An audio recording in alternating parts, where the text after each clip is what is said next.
I watched 4,000 patients die over 53 years of practicing medicine. I signed their death certificates.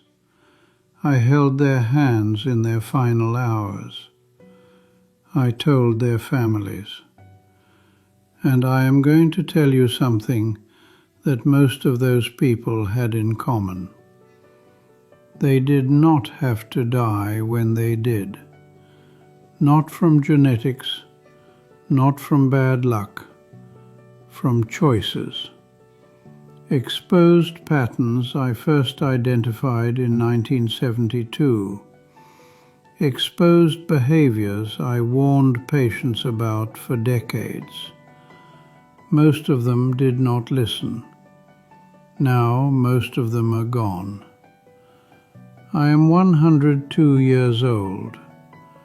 I am not telling you this because I want your sympathy or your amazement. I am telling you this because I need you to understand that I have spent more time with dying people than almost anyone alive today. And I know exactly what separates the ones who made it to 90 from the ones who dropped dead at 68.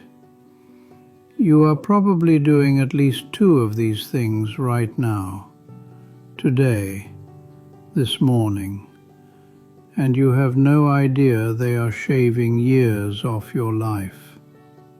The first thing I learned in 53 years of medicine is that sitting will kill you faster than almost anything else you do.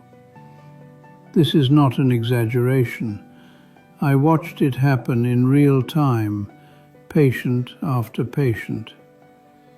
In 1981, I started keeping separate notes on my patients who sat for work versus those who moved. Accountants, secretaries, executives. They aged differently. Their blood work looked different. Their hearts failed sooner.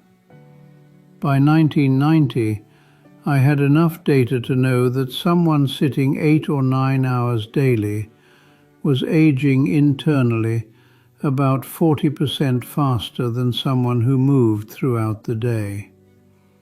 The medical literature caught up eventually, but I saw it first in the bodies of my patients. Here is what happens. You sit.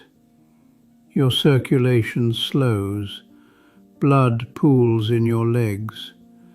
Your lymphatic system, which depends on movement to function, stagnates. Toxins accumulate. Your muscles begin to atrophy within days of reduced use. After age 60, this process accelerates dramatically because your body loses the resilience it had at 40. I had a patient, a retired judge, who exercised every morning for 45 minutes, religiously. He thought he was safe, but he sat reading and watching television for 10 or 11 hours after that. He was dead at 71, a stroke. His morning exercise did not protect him from his afternoon stillness. The solution is not complicated. Move every hour. Stand up. Walk to another room. Do something that requires your legs. I have done this since 1974.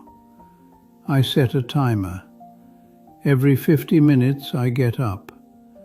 I am 102, and I still do this. The second pattern I identified was sleep. Not just getting enough sleep, but getting the right kind. I cannot tell you how many patients told me they only needed 5 or 6 hours. They said it with pride, like it was a sign of strength.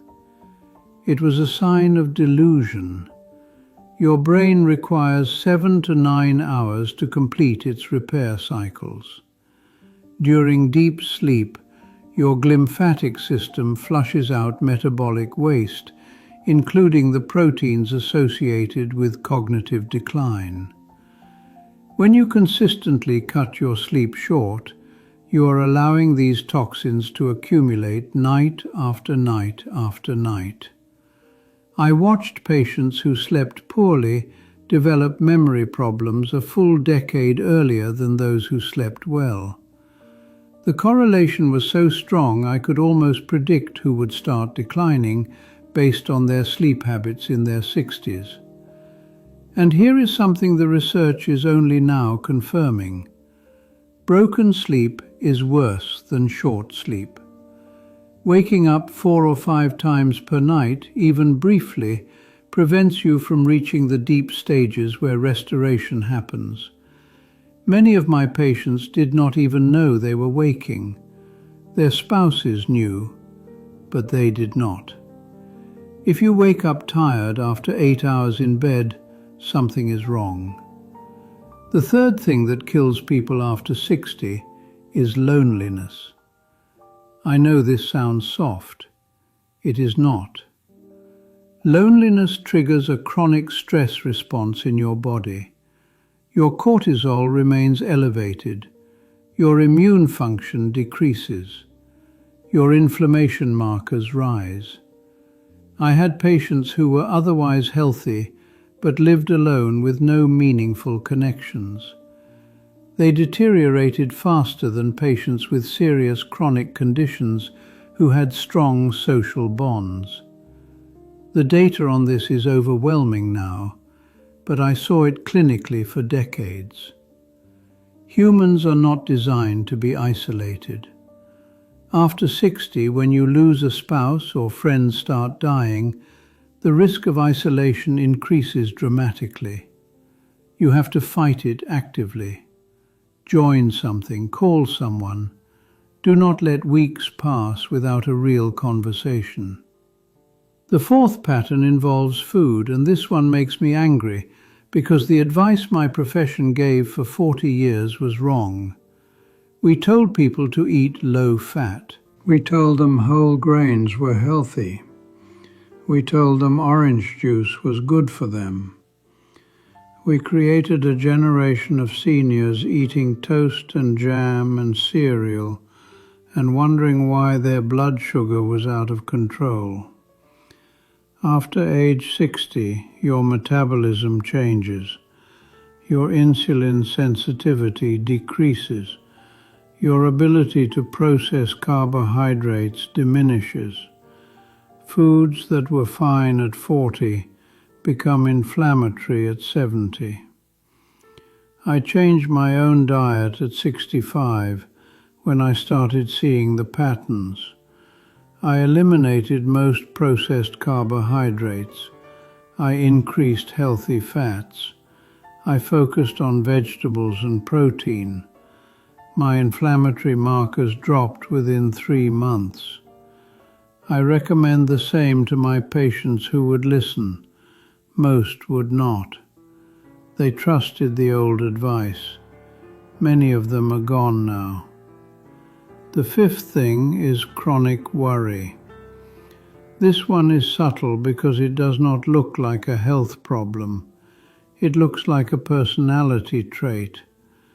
But constant low-level anxiety keeps your stress hormones elevated in a way that damages every system in your body.